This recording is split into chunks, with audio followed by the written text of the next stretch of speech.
तू ठीक कहती है, मैं बिना पति के हूं, क्योंकि तू 5 कर चुकी है और जिसके पास तू अब है वो भी तेरा पति नहीं। तूने मुझसे सच सच कहा।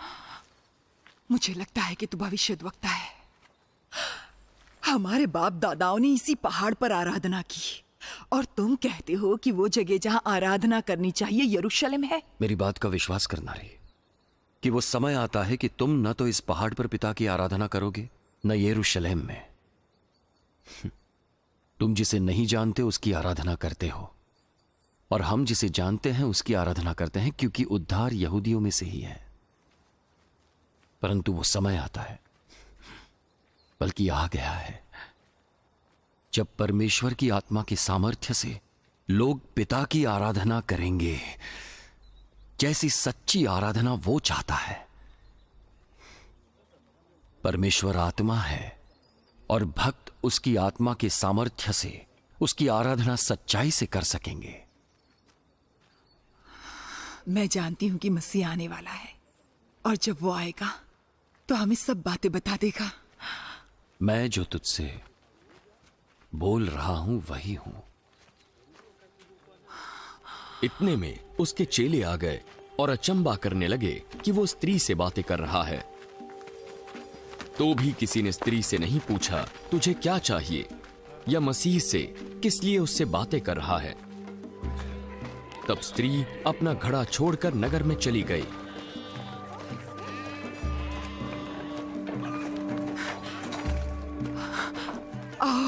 एक व्यक्ति को देखो जिसने सब कुछ मैंने किया मुझे बता दिया।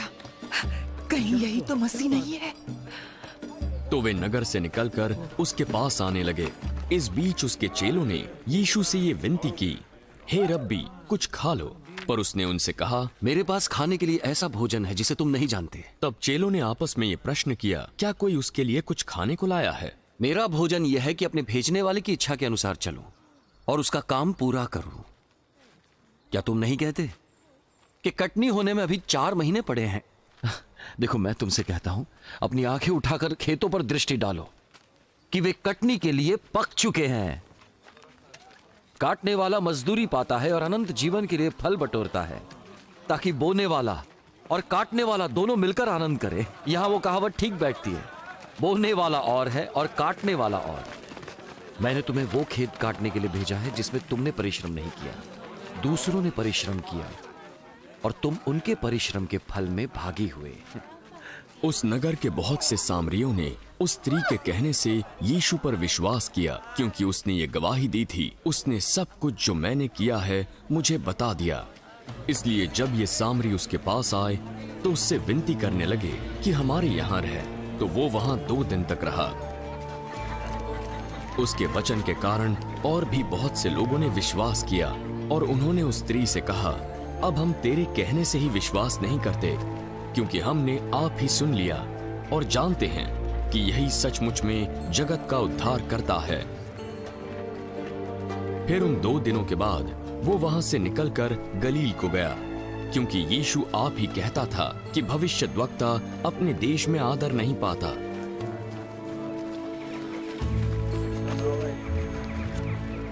जब वो गलील में आया तो गलीली आनंद के साथ उससे मिले, क्योंकि जितने काम उसने यरूशलेम में पर्व के समय किए थे उन्होंने उन सब को देखा था, क्योंकि वे भी पर्व में गए थे। तब यीशु फिर गलील के काना में आया, जहां उसने पानी को दाखरस बनाया था।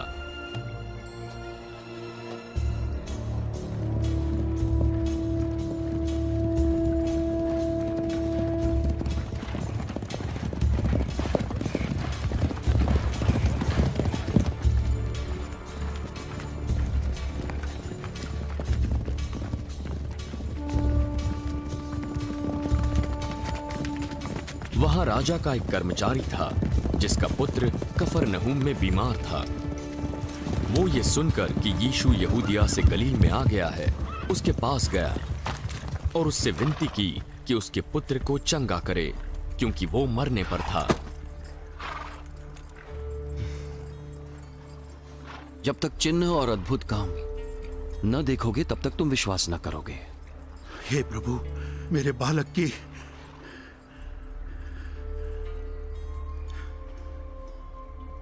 मृत्यु से पहले मेरे साथ चल। जा।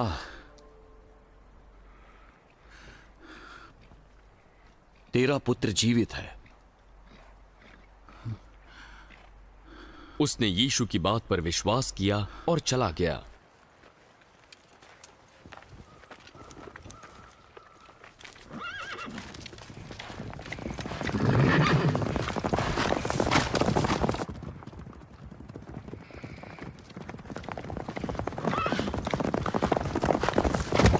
वो रास्ते में ही था कि उसके दास इस समाचार के साथ मिले।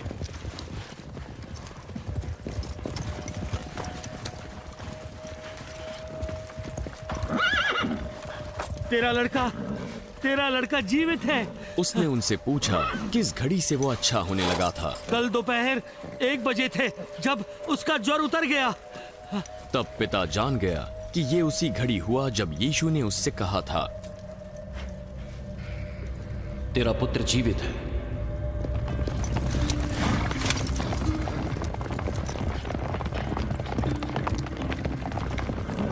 और उसने और उसके सारे घराने ने विश्वास किया। ये दूसरा आश्चर्य कर्म था जो यीशु ने यहूदिया से गलील में आकर दिखाया था। इसके बाद यीशु यरूशलेम में यहूदियों के पर्व में गया।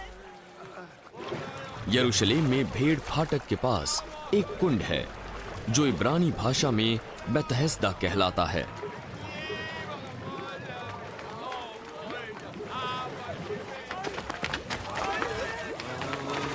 उसके 5 ओसारे हैं। इनमें बहुत से बीमार, अंधे, लंगड़े और सूखे अंग वाले पड़े रहते थे।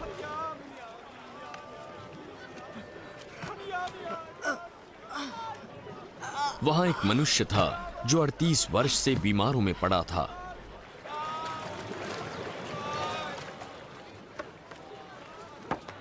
यीशु ने उसे पड़ा हुआ देखा और जान लिया कि वो बहुत दिनों से इस दशा में पड़ा है।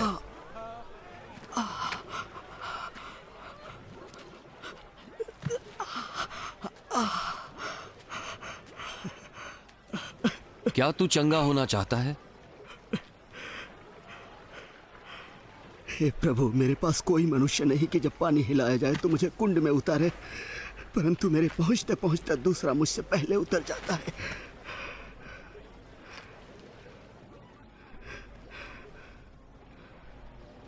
उठ, अपनी खाट उठा और चल फिर।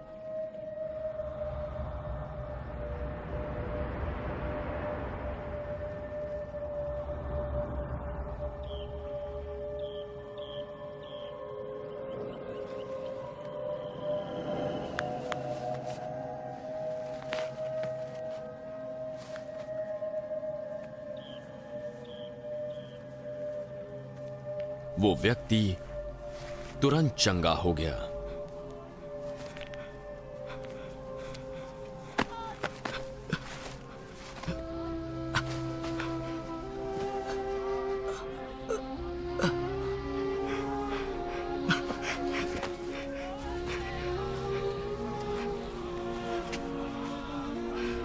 और अपनी खाट उठाकर चलने फिरने लग गया।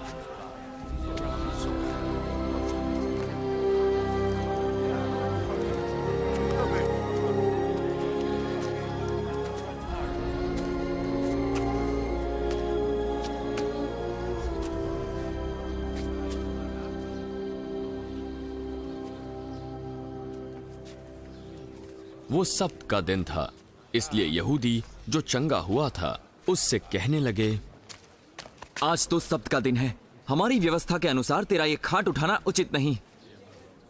जिसने मुझे चंगा किया उसने कहा, अपनी खाट उठा और चल फिर। वो कौन था जिसने तुझसे ये करने को कहा? परंतु जो चंगा हो गया था वो नहीं जानता था कि यीशु कौन है, क्योंकि उस जगह भीड़ के कारण यीशु वहां से हट गया था। बाद में यीशु को वो मंदिर में मिला। देख, तू चंगा हो गया। पाप करना छोड़ दे, कहीं तेरे साथ इससे भी बुरा ना हो।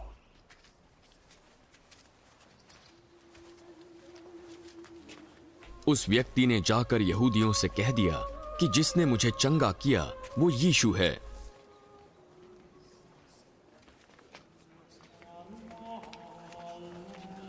इस कारण यहूदी यीशु को सताने लगे क्योंकि यीशु ने सब्त के दिन चंगाई दी थी।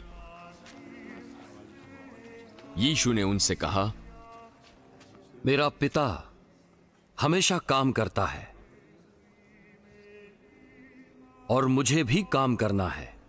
इस उत्तर से यहूदी और भी अधिक उसे मार डालने का प्रयत्न करने लगे, क्योंकि वो न केवल सब्त के दिन की विधि को तोड़ता परंतु परमेश्वर को अपना पिता कहकर अपने आप को परमेश्वर के तुल्य भी ठहराता था। इस पर यीशु ने उन्हें उत्तर दिया, मैं तुमसे सच सच कहता हूं, पुत्र अपने आप से कुछ नहीं कर सकता, केवल वो जो पिता को करते देखता है, क्योंकि जिन जिन कामों को वो करता है उन्हें पुत्र भी उसी रीति से करता है, क्योंकि पिता पुत्र से प्रीति रखता है।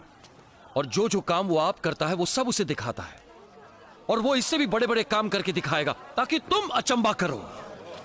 जैसा पिता मरे हुओं को उठाता है और जिलाता है, वैसा ही पुत्र भी जिन्हें चाहता है उन्हें जिलाता है। पिता किसी का न्याय नहीं करता, परंतु न्याय करने का सब काम पुत्र को सौंप दिया है कि सब लोग जैसे पिता का आदर करते हैं वैसे ही पुत्र का भी आदर करें। जो पुत्र का आदर नहीं करता वो पिता का जिसने उसे भेजा है आदर नहीं करता। मैं तुमसे सच सच कहता हूं, जो मेरा वचन सुनकर मेरे भेजने वाले पर विश्वास करता है अनंत जीवन उसका है, और उस पर दंड की आज्ञा नहीं होती, परंतु वो मृत्यु से पार होकर जीवन में प्रवेश कर चुका है। मैं तुमसे सच सच कहता हूं, वो समय आता है और अब है कि जिसमें मृतक परमेश्वर के पुत्र का शब्द सुनेंगे, और जो सुनेंगे वो जिएंगे, क्योंकि जिस रीति से पिता अपने आप में जीवन रखता है उसी रीति से उसने पुत्र को भी अधिकार दिया है कि अपने आप में जीवन रखे।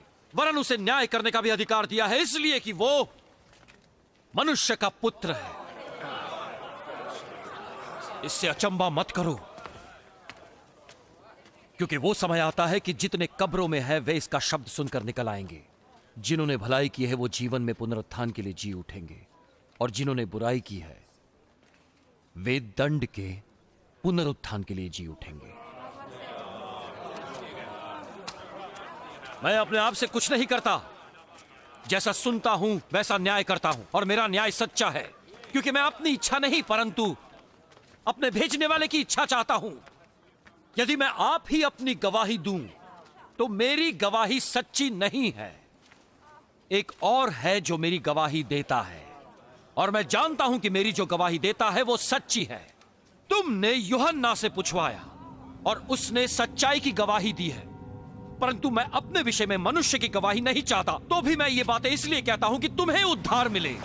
वो जो जलता और चमकता हुआ दीपक था और तुम्हें कुछ देर तक उसकी ज्योति में मगन होना अच्छा लगा, परंतु मेरे पास जो गवाही है वो यूहन्ना की गवाही से बड़ी है, क्योंकि जो काम पिता ने मुझे पूरा करने को सौंपा है, अर्थात यही काम जो मैं करता हूं वो मेरे गवाह है कि पिता ने मुझे भेजा है, और पिता जिसने मुझे भेजा है उसी ने मेरी गवाही दी है।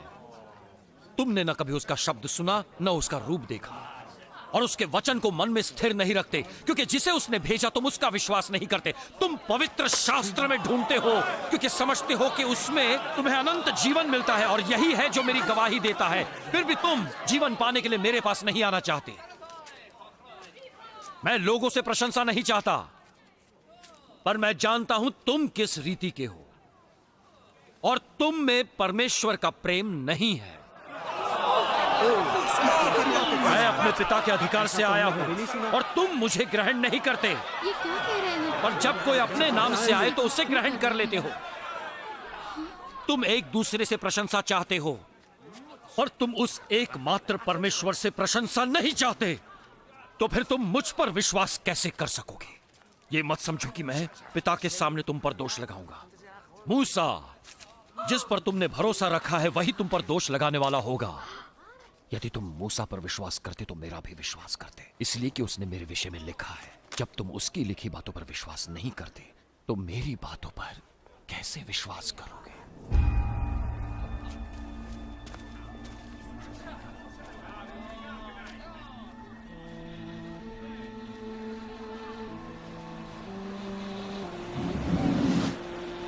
इन बातों के बाद यीशु गलील की झील अर्थात तिबिरियास की झील के पार गया।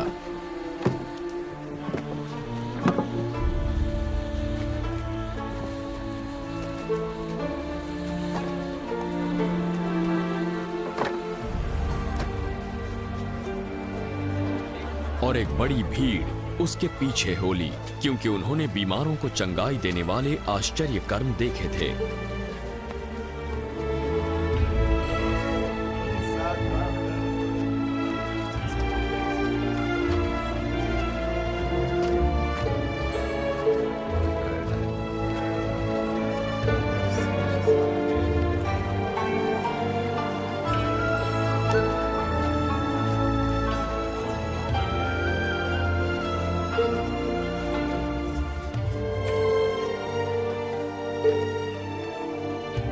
यीशु एक पहाड़ पर चढ़ा और अपने चेलों के साथ बैठ गया।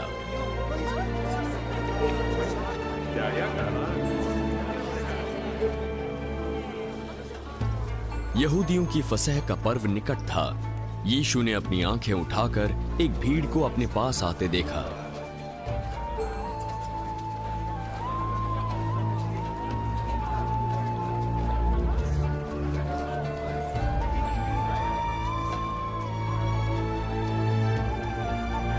हम इनके भोजन के लिए कहां से रोटी मोल लाए? उसने फिलिपुस को परखने जैसा कहा, क्योंकि वो जानता था कि वो क्या करेगा। सबको थोड़ी थोड़ी रोटी खिलाने को चांदी के 200 सिक्के, चांदी के 200 सिक्के भी कम पड़ जाएंगे। उसके चेलों में से शमौन पतरस के भाई अंद्रियास ने उससे कहा, यहाँ एक लड़का है जिसके पास जौ की 5 रोटी और 2 मछलियां हैं, पर निश्चित रूप से इतने लोगों के लिए काफी नहीं है।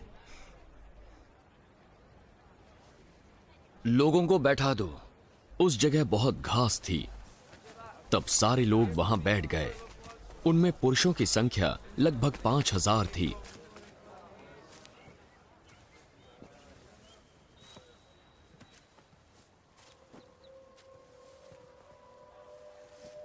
यीशु ने रोटियां ली, परमेश्वर को धन्यवाद किया,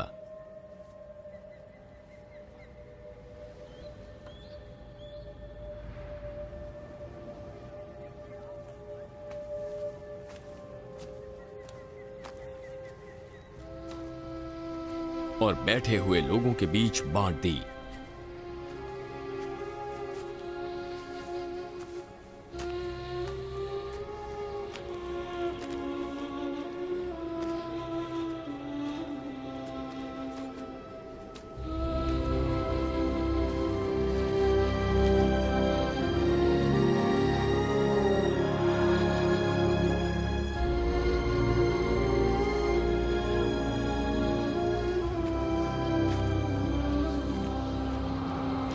और वैसे ही मछलियों में से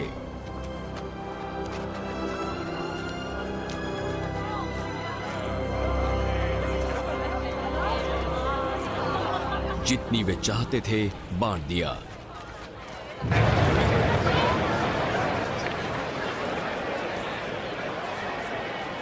जब वे खाकर तृप्त हो गए तो उसने अपने चेलों से कहा, बचे हुए टुकड़े बटोर ले,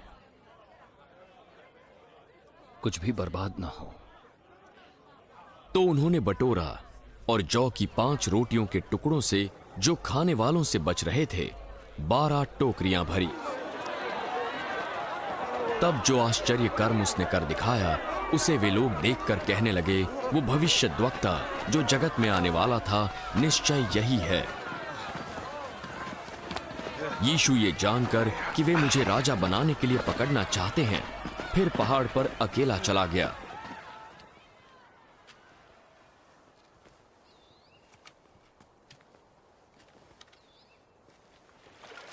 जब संध्या हुई तो उसके चेले झील के किनारे गए और नाव पर चढ़कर झील के पार कफरनहूम को जाने लगे। उस समय अंधेरा हो गया था और यीशु अभी तक उनके पास नहीं आया था। आंधी के कारण झील में लहरें उठने लगी।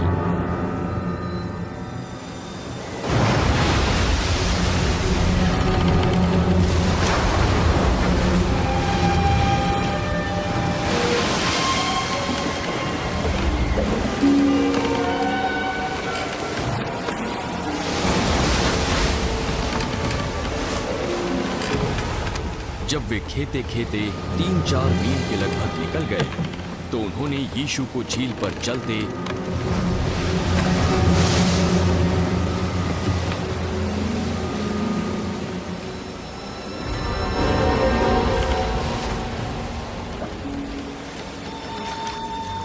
और नाव के पास आते देखा और डर गए।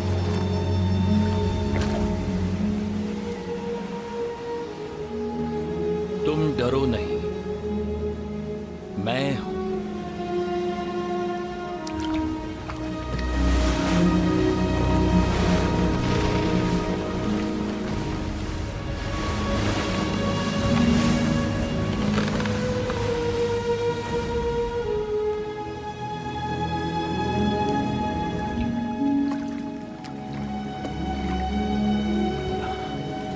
फिर वे उसे नाव पर चढ़ा लेने के लिए तैयार हुए।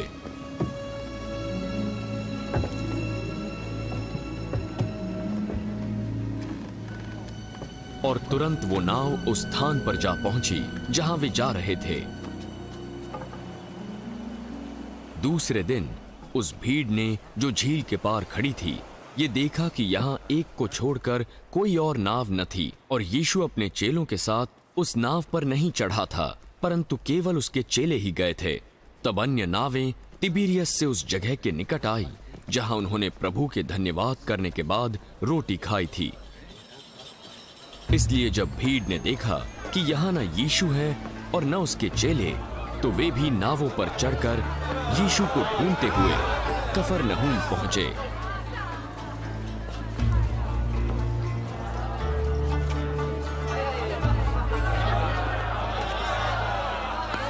झील के पार जब वे उससे मिले तो कहा, हे रब्बी, तू यहां कब आया? मैं तुमसे सच सच कहता हूं, तुम मुझे इसलिए नहीं ढूंढते हो कि तुमने आश्चर्य कर्म देखे, परंतु इसलिए कि तुम रोटियां खाकर तृप्त हुए। नाशवान भोजन के लिए परिश्रम न करो, परंतु उस भोजन के लिए जो अनंत जीवन तक ठहरता है, जिसे मनुष्य का पुत्र तुम्हें देगा, क्योंकि पिता